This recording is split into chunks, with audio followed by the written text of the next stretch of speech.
The following show and broadcast is a production of Better Savannah, an independent expenditure committee dedicated to better policy outcomes at the state and local level. The views, opinions, and statements made by the hosts and/or their guests do not necessarily reflect the views of Better Savannah.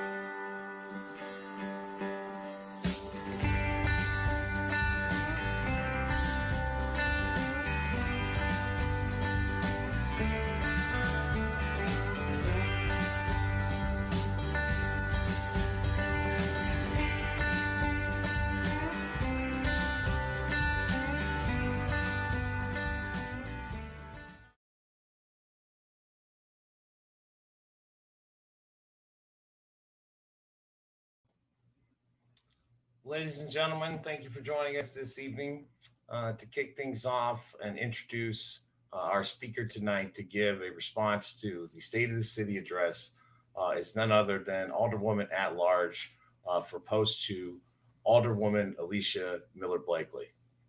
Hello, hello, hello. Chuck, thank you so much for having me on tonight. Savannah, Savannah.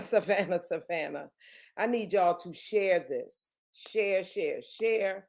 Let people know what's going on. The mayor gave his State of the City address tonight, and I sat there with a broken heart because he did not tell the truth. I need you all to listen and take in what Alderwoman Kesha Gibson-Carter is about to tell you, because everything that she's about to tell you is what God loves, and that is the truth. The mayor said some things about us having grievances on council. Of course, we have grievances on council, okay? When you look at what happens in the city as a sitting council member, we can't get we can't get anything on the agenda if it's not approved by the mayor and the city manager. Now, nowhere in the United States of America, under any form of government, municipalities, do you see something like that happening. I need y'all to take the time to listen and hear what our 68th mayor, and I said that, our 68th mayor is going to tell you tonight, okay? It's serious, Savannah.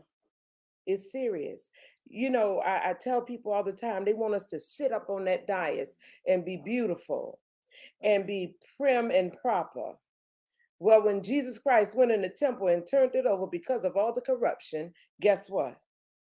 I feel like I'm in good company, because that's what we got to do down at City Hall. We turning it over. A whole lot of folks was wondering why they not getting certain things in their communities. You're going to find out tonight. With that being said, y'all, I'm going to say this. He publicly said that he voted for T-Splosh. Some of the other council members said they voted for T-Splosh as well. But let me tell y'all something. I ain't telling you what I think. I'm telling you what I know.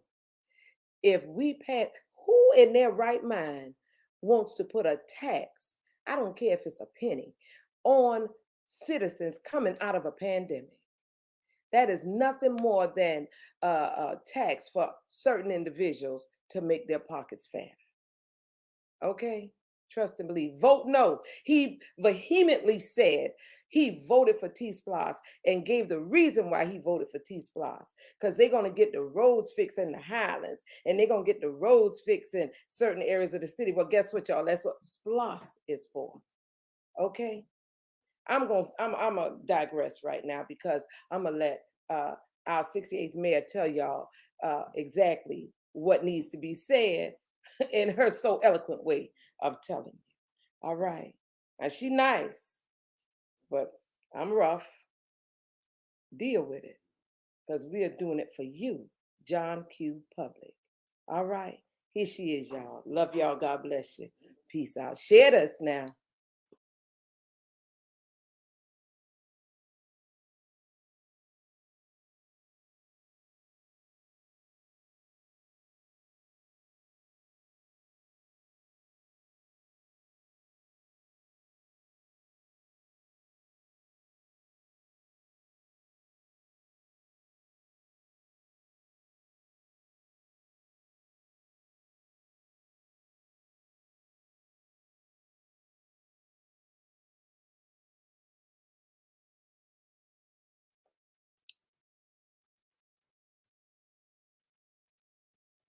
Hello, Savannah. We just heard Mayor Van Johnson's State of the City address. It reminded me of a speech he delivered nearly 3 years ago, the one where this mayor promised a specific kind of leadership. He promised to put a leaf in the table so that there would be more seats. He promised to unite a city and govern for all Savannahans, no matter how they voted. That was his pitch then, much like his pitch tonight. Savannah, my friends, need more than just rhetoric. We need real progress through better public policy. There is a real difference. Contention, you ask? The contention, the very contention that this mayor deliberately created. This council is more known for its contention than its progress. I don't want to spend much time here, but I want to say to you that you do need to know how and why this occurred. You deserve an explanation.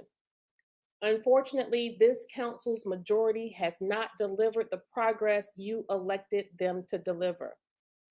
Within months of taking office, the mayor changed how council operates, which is polar opposite from our charter. We have been prevented from bringing to the floor vital subjects and new policy initiatives that would effectuate real, immediate change in Savannah. We have been shut out and denied equal access to the agenda, which is the initial legislative process to change. Most of the contention on council is from this basic frustration, and it is a direct result of the mayor and his majority hijacking the democratic process. We should be allowed to have honest conversations about common sense, common ground, and about making Savannah a better, stronger community. This requires dialogue. And when one side blocks all discussion, it becomes a one-way street. While he stated that the majority of what we vote on is 9-0, yes, it is. The majority of those items we vote on, we have to keep the lights on. But for those hot topic, highly debated and contested issues, that's where we want you to pay most attention. Again, distraction is the greatest enemy of direction. Do not be fooled. Is Savannah a community or is Savannah a commodity? Is the question I want you to carefully consider tonight, based on what you have seen since we have been in office, based on what you see as you drive through the corridors of the city of Savannah. Let's pause and talk public safety and mistakes. The mayor has touted long overdue police department raises. More seriously, I want you to know he ignored the cries from police officers who openly went on record saying the police department was being gutted from the inside out via failed leadership. Instead of acting, the mayor extended the tenure of the failed former chief until a federal job could come open. he insulated and protected him while violent crime continued to go up 9% per year. This has set our community back tremendously, not to mention the grief-stricken families who have lost loved ones to senseless gun violence. God bless you. The mayor instead has rushed through $200,000 of city tax dollars to hire a federal prosecutor, no doubt, while ignoring attempts from the district attorney to collaborate to clear the backlog of misdemeanors and felonious acts on the state level. Instead of working together, the mayor chose to maneuver around her, manipulate processes, and gut her office. This administration proudly boasts of its raises to city employees while attempting at every turn to hide the fact that property taxes have gone up so dramatically that these very employees will not be able to live in Savannah. Their rents are being raised to the extent that they will not be able to pay, that their increases will get in the way of the higher rents they will be facing. The chamber agendas and massive projects. The biggest one, Savannah's largest construction project in the history of our city, the arena. There was a rush by this council to open the arena, a project which should have been deemed infeasible at our arrival. But instead, we went forth during a time of global uncertainty, but failed to complete the necessary parking and roads servicing the arena. Most disturbing, on opening day, well through the first quarter, we hadn't passed our own fire inspection, nor had we received a full certificate of occupancy. And now the truth comes out that the Canal District project, an even more complex and more expensive undertaking, has to be built. The Canal District was never voted on by citizens of Savannah, and it currently has no funding. We have poorly prioritized projects to include bike paths to tie the town, which are very important to some citizens of Savannah. But preserving the most vital piece of history in this community is the Weeping Time land. But it has not been given the proper dignity or respect and honest effort. This mayor proudly stands next to the president of the Savannah College of Art and Design as they unveil 21 affordable housing units that they actually no longer need, while avoiding the fact that they relocated or evicted 15 times that many residents from Chatham Apartments, of which most are among the homeless who roam the streets of Savannah. SCAD, while we cannot discount their contributions to Savannah, they own over 170 properties but pay not a dime in property taxes.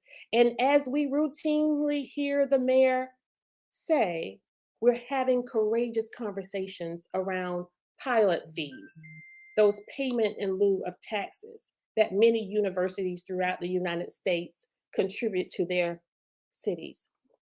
Again, my friends, rhetoric is no substitute for progress.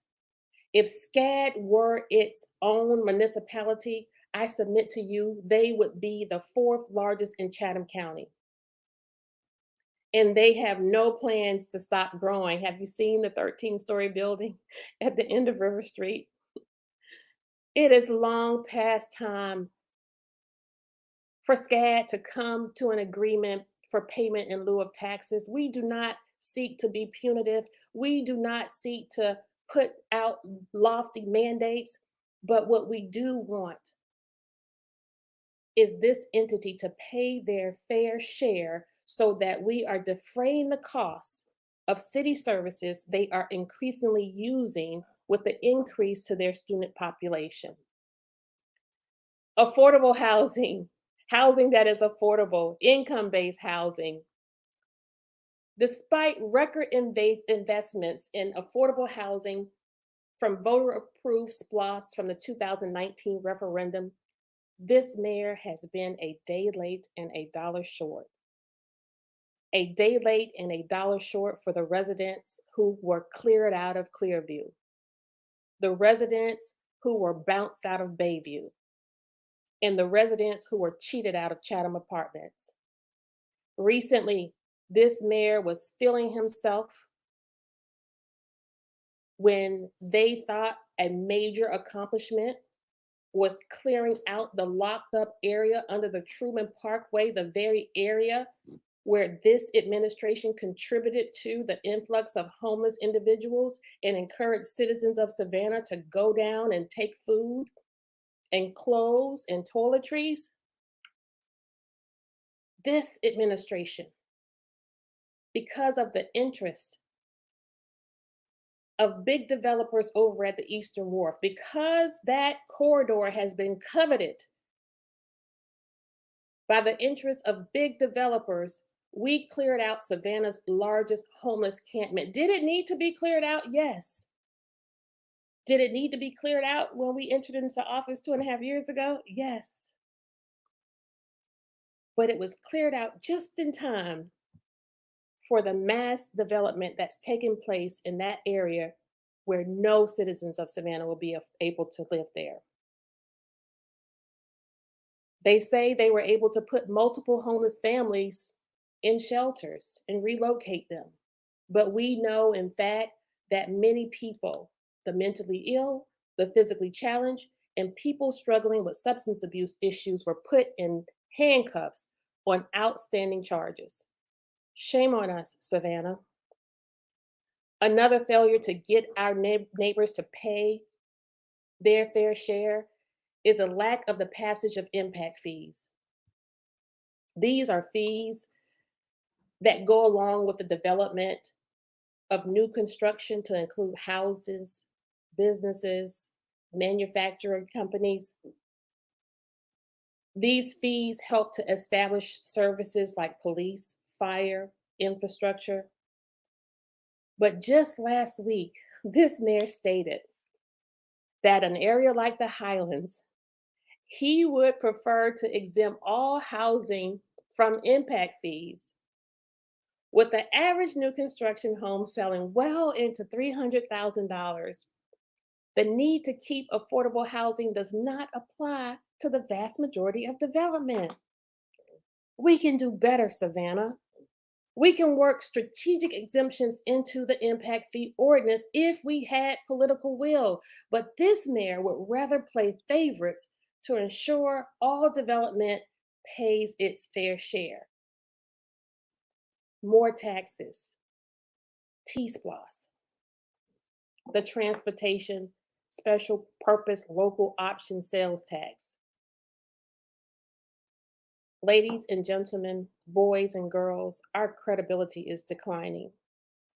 This is an administration that will look you dead in the eye and tell you to tax yourself another $450 million for T-SPLOS, a glorified slush fund, while failing to complete the Broughton streetscape that is posing major interruption to businesses, particularly our smaller local businesses on Broughton Street, another SPLOS project.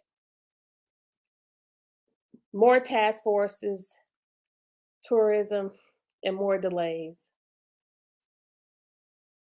It's the absence of leadership from the mayor and his dedication to endless tourism that has prevented Chatham County delegation from reworking and reapproving a new, expanded, and most importantly, an equitable hotel motel tax. And despite the many task force, 16 and counting, it's incredibly difficult to see any real progress for those who previously did not have seats at the table. Where is your leaf? Where is your chair? Delay by task force is a strategy, my friends. Never before have everyday citizens experience such efforts to maintain public relations? And for what? A press conference every Tuesday, a live broadcast every Friday, an update video on Saturday morning. Be clear. Do not mistake activity for achievement. More on taxes. For the last 2 years or more, this council's majority has not fully rolled back the millage rate, thereby raising taxes on Savannahans. Mayor Johnson continues to boast of the lowest millage rate since 1987, as if you're not deserving of more. But his failure of leadership has led this community to the edge of the property tax cliff. Take the current negotiations for loss. Loss is a local option sales tax. These negotiations and the tax revenue sharing agreement with County Chairman Chester Ellis must be met. Rather than acknowledging the unique burden our city places on county government when it comes to the justice system, which beyond our police department is 100% funded by the county. Again, my friends, that is not leadership. Leadership includes the idea of compromise. Citizens of Savannah now face the uncertain future of immediately experiencing higher rising housing costs. Understand this. The failure to recertify the loss agreement prior to December 31st of this year will result in the single largest property tax increase in the history of Savannah. Let me say this again. Listen closely. The failure to recertify the loss agreement prior to December 31st will result in the single largest property tax increase in the history of Savannah, thereby contributing to mass forced displacement in one full swoop among working class, minorities, and marginalized citizens of Savannah. Even the most wealthy will feel the pinch. Nothing else is more important right now if we want to maintain our blended culture of Savannah. If we want to keep Savannah as we know her and love her, nothing else is more important right now than arriving at consensus with the loss negotiations. Because of this mayor's pride and ego and the opportunism of Chairman Chester Ellis, the two sides are nowhere close to compromise. All of this, listen closely again, all of this while the same donors who have bankrolled both the mayor and chairman's reelection campaigns have spent over $125,000 to tell you to tax yourself out of your community. They have spent $125,000 plus on commercials and T-Splosh billboards and T-Splosh yard signs for you to tax yourself more. In closing, I asked the question, is Savannah a community or a commodity? Tonight, we heard the mayor talk a lot about community. Despite the rhetoric, the last 3 years, Savannah has been treated indeed as a commodity. It's past time we start working on community. A community where we make our police department whole by keeping homegrown and department-grown police officers, where we get out of the way of the chief and allow him to hire and retain people who are ready to serve and not ready to shoot. A community where we are serious about reducing homelessness among families with children and not diverting resources to our cherry-picked charities, and to focus more seriously on episodic street homelessness. We want to arrive at a community where we are protecting sacred land and homeowners and not desecrating it. A community where people who were born here, who grew up here, who were raised here, got married here, will be able to afford to leave here. Not one where people are being taxed out of their neighborhoods. We want a community where we bridge divides and not promote and create them. We want a community that's about us, a united Savannah. Listen, we've traveled a long road over the last 2.5 years. It's been a pleasant ride meeting many of you throughout the city of Savannah in all 6 districts.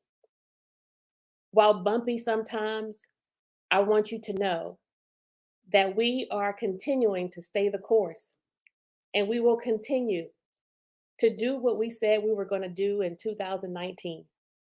We're going to advocate for the issues that are most important to you. We're going to make ourselves accessible to you beyond the corridors of the Gold Dome. And we're going to inspire you to engage, get involved, and own your rightful place in this political environment. Listen, Savannah, it's been a long night. It's been a long week. Stay safe and always know I love you, Savannah.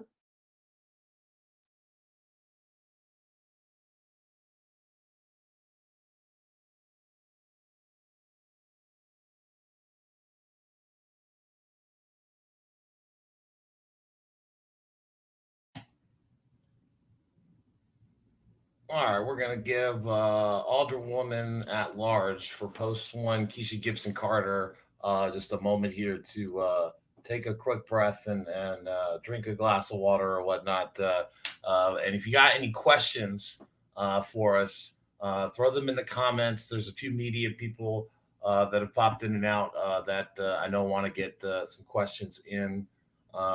Again, tonight, you can go to...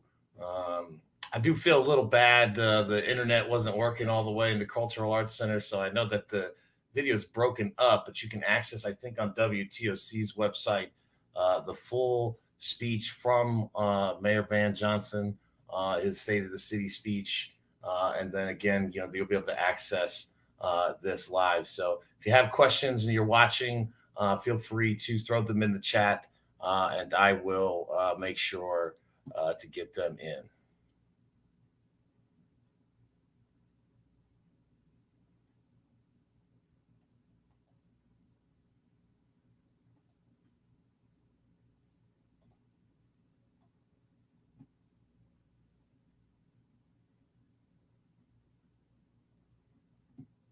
You just give me a thumbs up whenever you're ready, Kesha. Alderwoman at Large Gibson-Carter.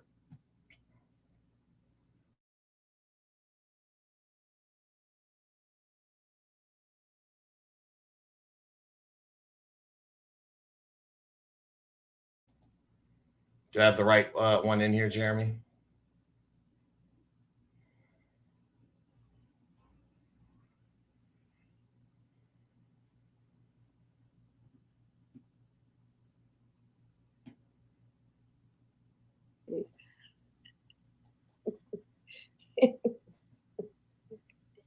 So lovely to see you both. We love Savannah. Mm-hmm. We wouldn't be fighting this hard if we did. She's worth fighting for. Yes, for sure. Oh well, I thought some of these media would have some questions, but Jeremy, I think Jeremy's a little scared. I don't know. Everybody's always scary. What's up with that? You know what, Chuck? They don't have questions because they know everything we've said is what God loves, and that's the truth. Yes, we done told the truth. Well, I want to say, if we are still live, I just want to say thanks to you and John McMasters, Better Savannah, for extending your platform and inviting me on to offer these sentiments from my whole heart, and from myself, Alderwoman Miller Blakely, and Bryant Lanier. We are staying the course. We are, in fact, a part of the minority. And when I say minority, I mean minority in vote. And, one of the things I did not make reference to in my message tonight, we love Savannah. We care about Savannah. We are not political climbers. This is uh, my first introduction into politics was in 2019 when I left a career of over 20 years serving Savannahans who experienced the worst that this community's citizens could actually experience via homelessness among families with children, street crime, violence among young individuals who were a part of violent intentional injury via gun violence. That violence that trickled over to another world where I entered into an arena of working with victims of rape and child molestation. And I had a stint working for seniors who were nutrition insecure. And so, with that blended experience, I came to this table with a fire in my belly and a mandate to extend my service of direct care to community to actually sitting at a table where resources were plentiful. And now I was so excited. Very plentiful. I was so you know excited. what? You know what? You don't know what it is until you are sitting at the table. And I guess that's why I'm so upset with what's happening, because I see so many of the other communities suffering, our poor and marginalized communities suffering. And then I'm at the table and I see that's no reason. Right. They don't have to suffer. Yes. We can change the trajectory of what's happening in our communities with the stroke of a pen, With the every major same issue. way they did Rockingham Farms. And so we Okay. just want the response from our local government to be as expedient for the citizens of Savannah who pay taxes and who live here. We want them to be expedient as we make things for the partners and developers and contractors who actually don't live in Savannah, right? But we divert and do business utilizing a tremendous amount of taxpayer dollars to bankroll these individuals. We are a part of the creation of generational legacy and wealth for a lot of people here in Savannah.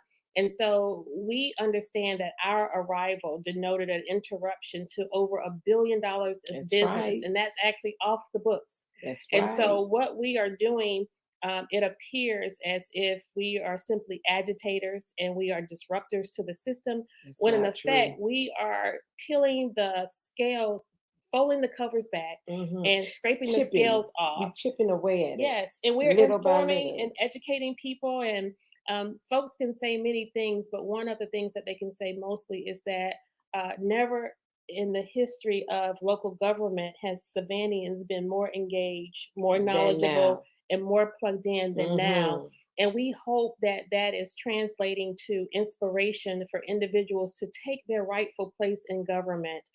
What we want people to know is that you don't beg us or ask us or plead with us for what you want. You At tell all. us. We work for you. And it is my desire to give all of Savannah back to the citizens so that you are speaking to us.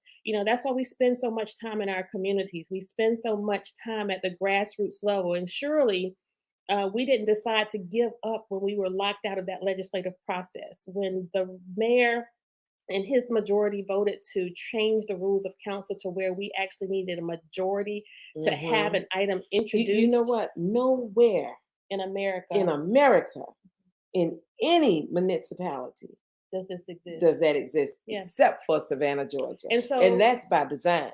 And so what we want people to understand that this is essentially a form of voter suppression. And while we can appreciate the mayor's relationships on the state level and even in DC, great, kudos to him. But again, we care about But Savannah. wait a minute, when he go to DC, he ain't telling the truth. Okay, that's a I said it moment. So what we want you to know is there's some questions coming in the inbox. And Jeremy from WJCL did ask, what's the first thing you would like to do to help the homelessness problem in our city? I think just because of the Truman Parkway thing that you mentioned, that's one of the biggest things on the minds of people lately. And that's a question from the WJCL producer, Jeremy Clark. Yes, thank you so much for that question. Well, as an advocate and a service leader where I led an organization for homeless families and children for 10 years, I first know that you start with sincerely approaching the problem with compassion, right? We have to recognize that homelessness among individuals is multifaceted in terms of what causes the homeless issues that an individual, whether it's a homeless mother with children, whether it's somebody who's mentally ill, individuals who are challenged when it comes to their careers. Uh, Understand who and what you are dealing with, and then match that with the bearing capacity of your community. And so, what we have done historically in the city of Savannah and the county of Chatham, we have dedicated resources to our local nonprofit organizations. But, Jeremy, I submit to you that the over 15, almost 20 years ago, when I ran the Interfaith Hospitality Network, now known as Family Promise, for 10 years, the same resources that were in place then have not really expanded Not much more changed. than 10 years ago, but the resources are nearly 100 times more.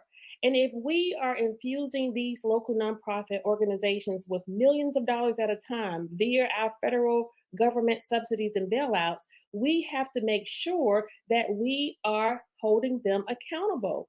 We have to make sure that they are not only creating service opportunities, but they are expanding their bearing capacity.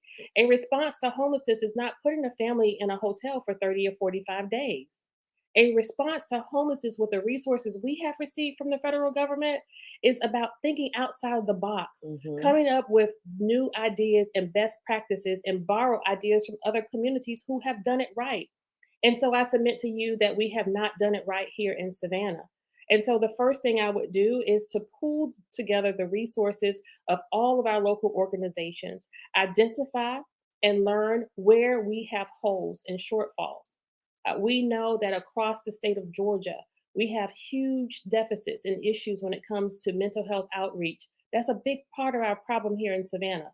But while it is a state level issue, we need to be working more with our state representatives to make sure that we are focusing directly in that area. We had an opportunity to take the Tybee Depot and expand that area to serve the hard to serve homeless in our community, which was right down the street under the bridge. But instead of using that property that the inner city night shelter wanted to expand their bearing capacity, an organization who has 20, 30 plus years experience in doing this, a woman, Miss Yvonne Pryor, was denied access. But we would rather send our resources to a legacy partner, a former executive of the Savannah Morning News, who got the coveted job at Inner City Night Shelter. We would rather devote millions of dollars to that organization. So again, we don't want to mince words, but what we're here to say is it's time out for selecting pet projects and playing games with this money you say is in DC waiting for Savannah.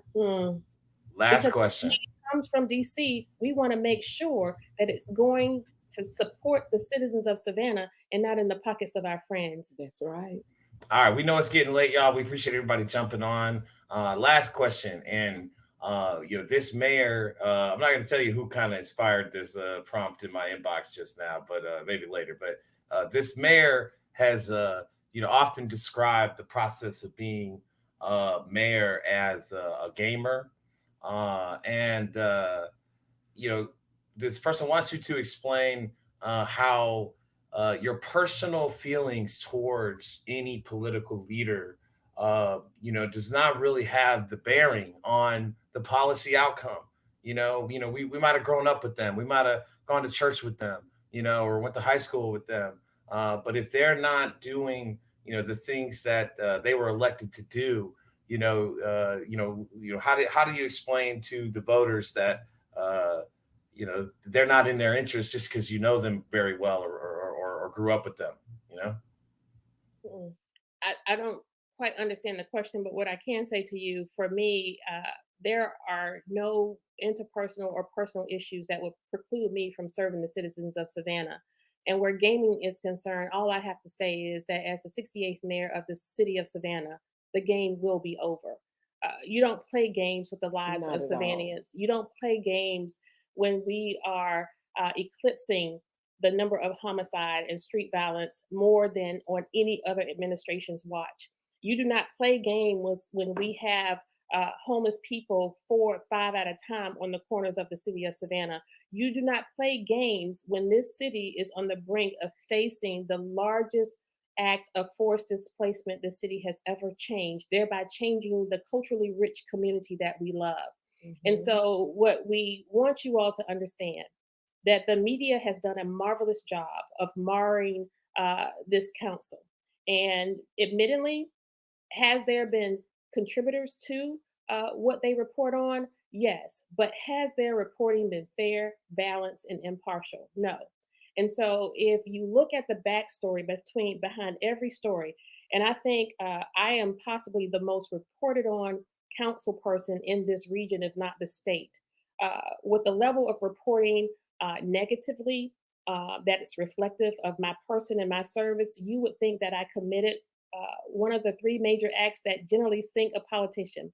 There has not been any sex scandals with a man or a woman. I haven't stolen or misappropriated any funds, and I have not committed or been accused of a crime, DUI, drugs, nothing.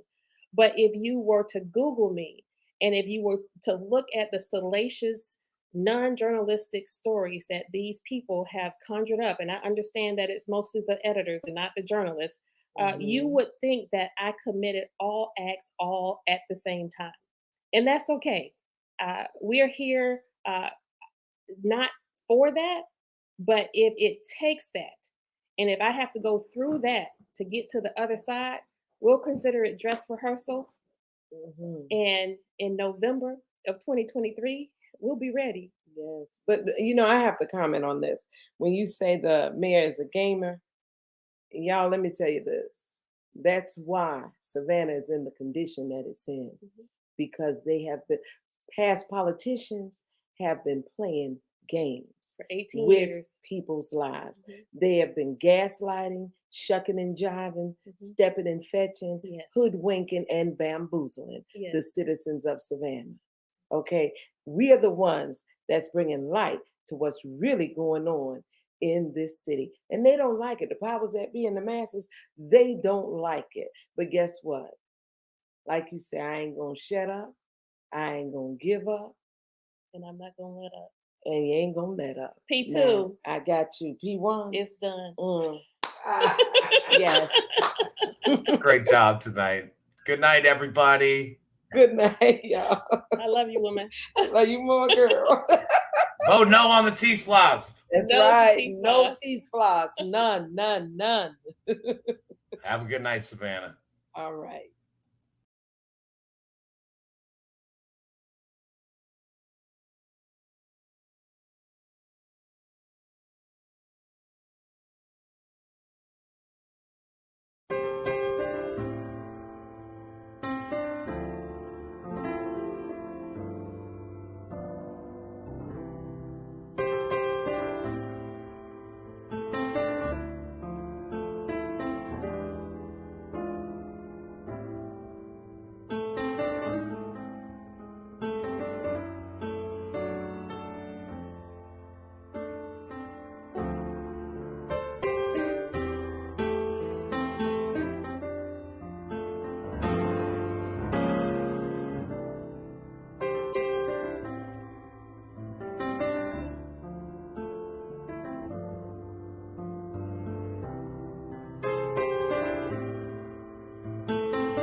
I'm not exactly sure about what it is. I'm not exactly sure why it is. But there has been a proliferation of homeless people ruthless neighbors in our streets, in our squares, throughout our community.